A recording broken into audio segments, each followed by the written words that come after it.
Maganda at mapagpalang araw, DJ Shan here!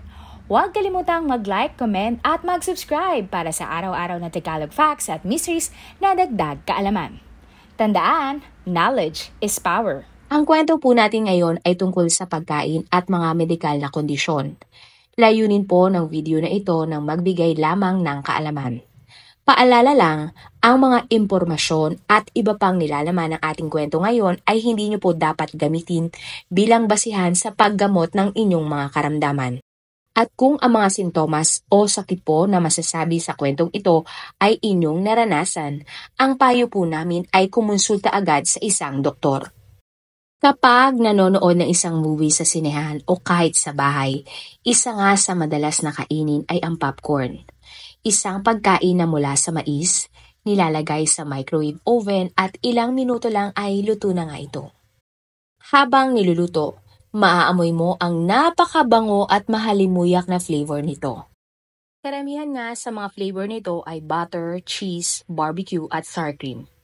At talaga namang mapapakain ka ng marami dahil sobrang sarap nito, hindi ba? Kamakailan nga lamang, may pagkakataon na nasa isang mall ako at nasa ground floor. At naamoy ko ang mahalimuyak na bango ng popcorn. Amoy na amoy nga ito mula sa ground floor ng mall at inakyat ko ang 4th floor para lang bumili.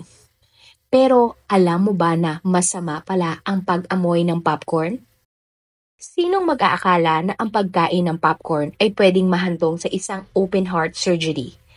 At mapapaisip ka talaga kung paano ang simpleng pag-amoy sa popcorn ay magdudulot ng hirap sa paghinga.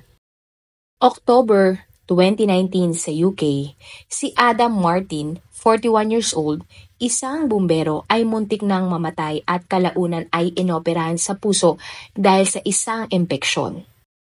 Ayon sa mga doktor, si Adam ay nagkaroon ng endocarditis, isang bacterial infection sa puso na nakamamatay. Takang-taka ang mga doktor kung paano nakuha ni Adam ang bakterya sa puso dahil madalas nakukuha lang ito kung may sakit ka sa puso o kaya ay naoperahan ka na dati. Pwede ring nakakuha ka ng isang dumi at pumasok ito sa iyong ugat, muscles o buto. Pero isa lang ang dahilan na naiisip ni Adam. At ito nga ay dahil sa kinain niyang popcorn nang nanonood sila ng pelikula ng kanyang asawa.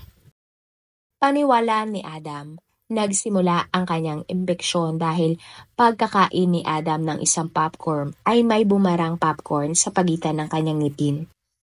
Hirap na hirap tanggalin ni Martin ang popcorn na bumara.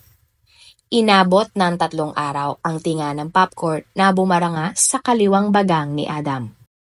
Sa sobrang desperado ni Adam na matanggal ito, kung ano-ano ang kanyang mga ginamit.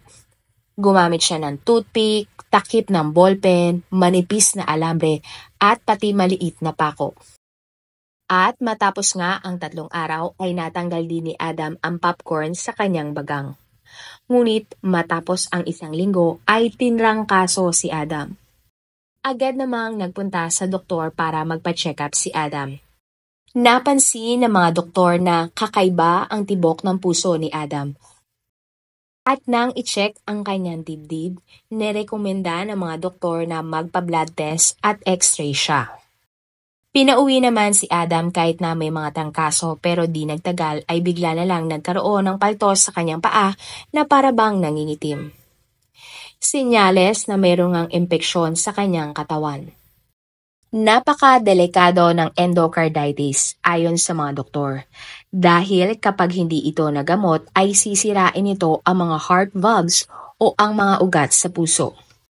Hindi na natiis ni Adam na lagi siyang tulog at sobrang sakit na ng kanyang paa. Kaya naman bumalik siya sa ospital para masuring mabuti. Lumabas sa kanyang mga lab result na mayroong impeksyon sa paa si Adam at sobrang taas nga ng bacterial infection sa kanyang dugo. Sa unang tingin ng mga doktor ay mayroong infection sa ugat sa paa si Adam kaya agad-agad siyang inoperahan.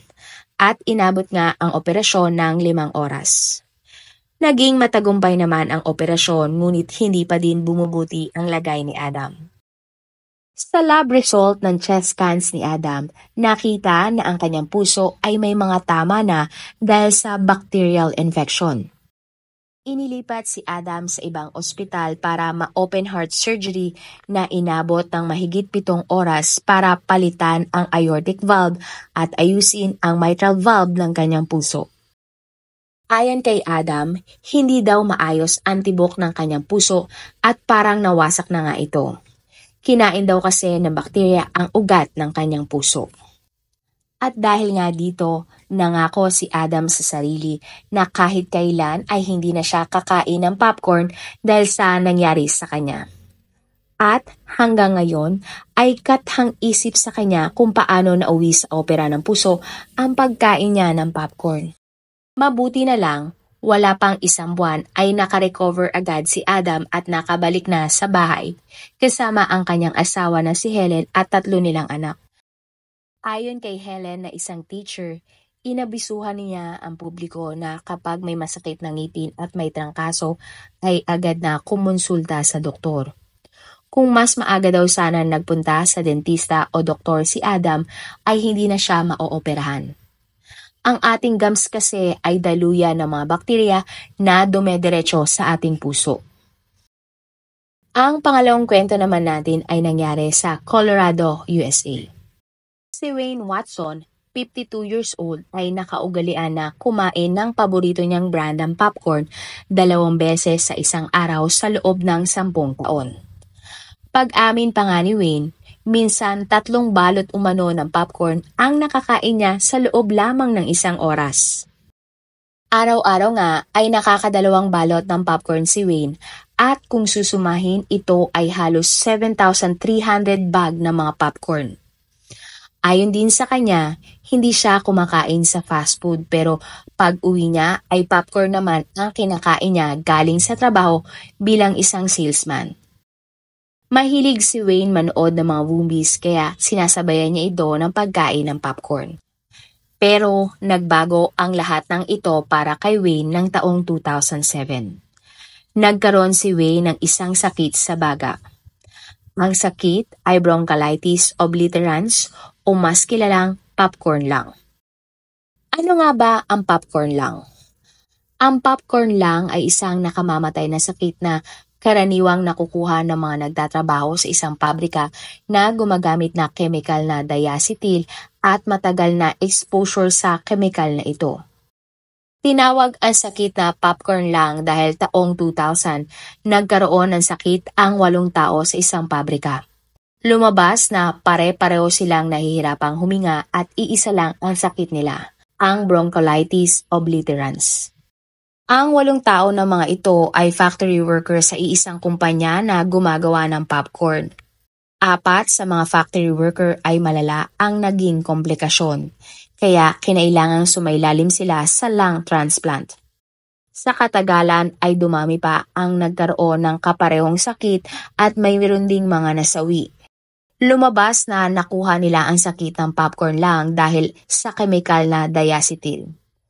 Dahil dito, sinampahan ng mga trabador ang kumpanya at nanalo naman sila. Pero hindi na nawala ang sakit na popcorn lung sa buong buhay nila. Ano nga ba ang diacetyl na chemical? Ang diacetyl ay isang chemical na nagbibigay ng flavor at amoy na butter sa popcorn na niluluto sa microwave.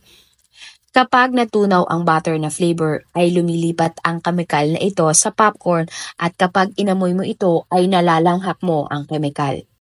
Ayon sa mga research, kapag nalanghap ng isang tao ang chemical na ito, naiirita at namamaga ang mga maliliit na daluyan ng hangin sa baga. Dahil dito, numinipis ang daluyan ng hangin at sumisikip. Kaya nahihirapang makakuha ng tamang dami ng hangin ang baga. Bukod sa diacetyl, maaari mo ding makuha ang sakit na popcorn lung dahil sa mga chemical na nasa electronic cigarettes, mga chemical na meron sa welding, ammonia, chlorine at iba pa. Ano nga ba ang mga sintomas ng popcorn lung? Ang mga sintomas naman ng popcorn lung ay dry cough, laging hinihingal, nakakaramdam ng sobrang pagod at hirap sa paghinga. Para malaman nga kung ikaw ay may popcorn lung na sakit, kailangan mong sumailalim sa CT scan. Ang tanong, mayroong bang lunas sa popcorn lung? Payo ng mga doktor ay umiwas o lumayo sa mga kemikal na nagdudulot nito tulad ng diacetyl. Magsuot ng mga protective gear sa trabaho o posibleng magpalit ng trabaho para maiwasan ang mga kemikal na ito. Maaari namang bigyan ka ng doktor ng mga antibiotic o steroids upang mabawasan ang pamamaga ng baga na maaring magdulot ng hirap sa paghinga. Ayon kay Wayne, una niyang napansin ang mga problema niya sa baga nung nagpa-practice siya sa choir ng simbahan nang hindi niya na maabot ang mga nota. Hindi tulad nung dati. May isang beses din na hindi na halos makalakad si Wayne sa sobrang hingal niya. Nagpa-check up naman si Wayne sa kanyang doktor at nang una nga ay hindi matukoy ang sanhi ng kanyang sakit. Wala namang kasing mga bagong aktibidad si Wayne na ginagawa bago siya makaranas sa mga sintomas. Pero nang tanungin si Wayne ng doktor kung siya ba ay madalas nasa paligid ng mga popcorn, ay laking gulat niya. Napaisip siya na kung paano nakaapekto sa kanyang sakit ang popcorn. Dahil dito, nakumpirma nga ng mga doktor na si Wayne ay may popcorn lung. Agad na ipinatigil ng doktor si Wayne sa pagkain at pag-amoy ng popcorn. At makalipas nga ang ilang buwan, bumuti nga ang paghinga ni Wayne. Si Wayne din ang kauna-unahang tao na nakakuha ng popcorn lung na sakit bukod sa mga factory worker na nakakalanghap ng kemikal ng popcorn. Kaya nga, nagsampa ng kaso si Wayne sa kumpanya na may gawa ng brand na popcorn na nagdulot sa kanya ng sakit. Giit ng panig ni Wayne, dapat ay naglalagay ang mga kumpanya ng popcorn ng mga babala tungkol sa kalusugan sa kanilang produkto. Ayon pa kay Wayne, nagbebenta daw ang kumpanya ng hindi ligtas na pagkain. Dapat daw malinaw sa produkto na may nakalagay na may kemikal ito at kapag madami nga ang nakonsumo ay mapanganib para sa isang tao.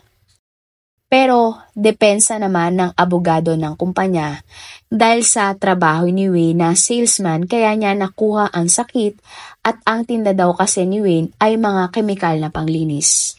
At matapos nga ang investigasyon, kumpirmado nga na may diacetyl ang mga popcorn na gawa ng kumpanya na kinasuhan ni Wayne.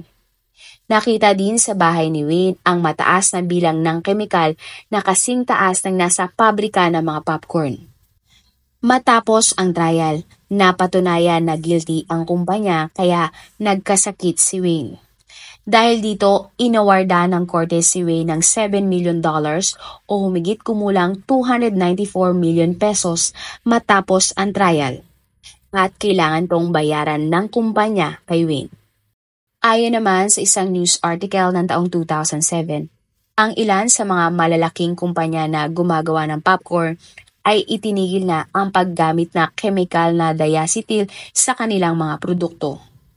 May mga paalala na din sa mga packaging ng mga popcorn na wag lang hapin ang amoy nito kahit na napakabango. Para naman kay Wayne, natutunan niya na kahit anong pagkain at kapag sobra ay nakakasama sa kalusugan. Ikaw, meron ka bang storyang popcorn na gusto mong kapulutan ng aral at i-share sa ating mga manonood? O di kaya may iba ka pang personal na kwento o insidente na may kinalaman sa pagkain o ibang bagay na gusto mong i-share? I-comment mo lang yan at ating pag-usapan sa comment section. This is your DJ Sean. Marami pong salamat sa inyong pagtangkilik.